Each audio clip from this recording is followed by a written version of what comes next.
Hey there, I'm Mike Rugnetta, this is Crash Course Mythology, and today we're going to talk about symbols, dreams, and a couple of very busty figurines. It's the Great Mother Goddess. You excited, Tote? Yeah? I know. You don't have a mother, you created yourself, but come on, she's the best. Unless, of course, she doesn't exist. And if that's the case, what do I do with all of these great Goddess Mother's Day cards?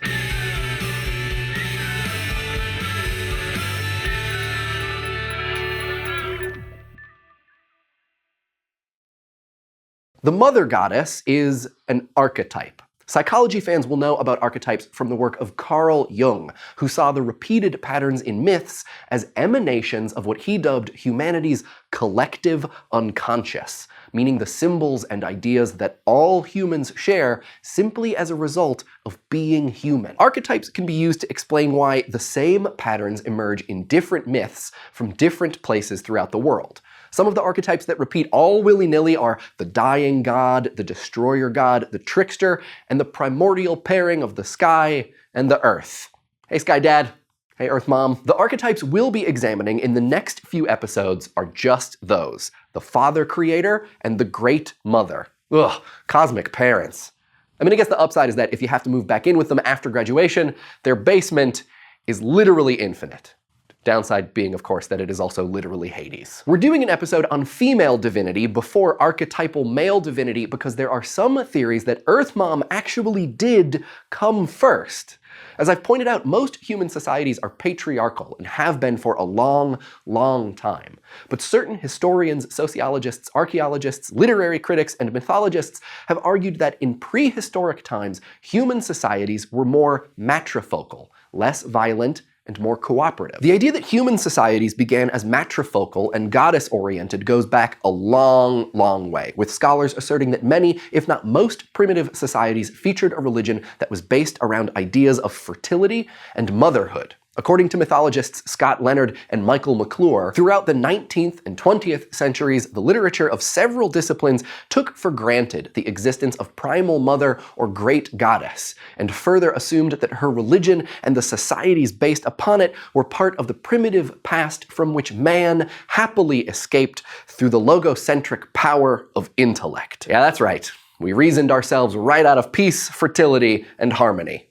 Good going, human mind. A leading proponent of the great goddess theory was Maria Gimbutas, who connected archaeology to the women's movement, and who probably would have liked it a lot if you put the Venus of Willendorf on your sign at the Women's March. Those involved with the goddess movement, of which Gimbutas was a leader, saw in this mother-centric religion an appealing alternative to the brutality, materialism, spiritual bankruptcy, and ecological short-sightedness of modern, patriarchal social systems. Whoa, tell us what you really think. The goddess movement is a very cool idea, but it does have a couple problems. For one, it's based a lot on images like this one. Hey, there she is again, the Venus of Willendorf. Sort of makes you feel more fertile already. But here's the thing. The discovery of female figures, like the Venus of Willendorf, was taken as evidence of religious practices that focused on the fertility aspects of the female. But there's no real proof that figurines like these were part of any worship or ritual at all. Maybe they were just sexy lawn ornaments. There are problems with creating a picture of female-centric social organizations based on figures like this that signified fertility and magical desires for successful births.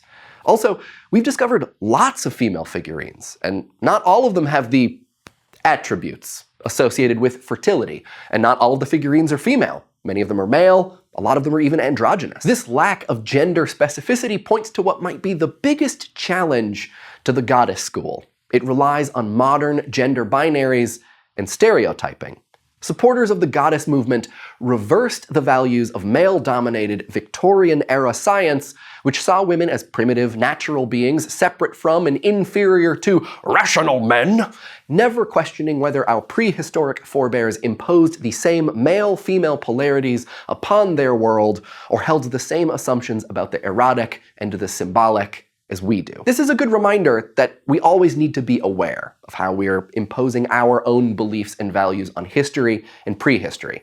And if I can impose my own values for a second, yes, Victorian science is the worst. So maybe you believe in a fertile, peaceful, Paleolithic, matriarchal world order that spawned great goddess myths around the world. Maybe you don't. But there are stories of goddesses from everywhere, at all times, and they share some similarities. One of the most common literary ideas is that of the triple goddess, which Robert Graves wrote about in his book The White Goddess. An influential typology, the triple goddess sorts goddesses into one of three types: virgin, mother, and crone. If you find this virgin, mother, crone thing troubling, you are not alone. It's a system that sees women through the eyes of men and basically categorizes them on whether they're sexy. And since that is uncomfortable making, we're going to look at the basic roles of goddesses in myths in the terms used by Maria Gimbutas: life, death, and regeneration. Goddesses of life are maternal, often associated with the life-giving earth. The Greek Gaia is a prime example, although there aren't a lot of myths about her specifically. She's often supplanted by Demeter. Sometimes these life-giving goddesses are associated with primeval creation, like Tiamat in the Sumerian creation stories, or Cipactli, the great goddess of Mexico, who swam through the primordial waters of chaos in the form of an enormous crocodile, which seems like a pretty sweet way to travel. Life-giving goddesses are occasionally seen as protectors as well as nurturers. An example is the Persian goddess Anahita, who was sometimes depicted in armor, sometimes as a nurturing mother, and who was said to have power over the water. In Dry as Heck with Two Hockey Sticks Persia, Water Mom brings forth and preserves life, and as moms often do, also probably reminds you to shower. Goddesses of death are often seen as queens of the underworld, like Persephone, whom we've met, and Isis, who was able to resurrect her husband Osiris. In these roles, great goddesses control the cycles of growth, decay, and rebirth, the seasons. One of the goddesses we met in an earlier episode, Izanami, died and went to the underworld after giving birth to fire. Her husband, Izanagi, went to look for her, but finding her as a rotting corpse was terrified. So he ran away. I mean, can you blame him?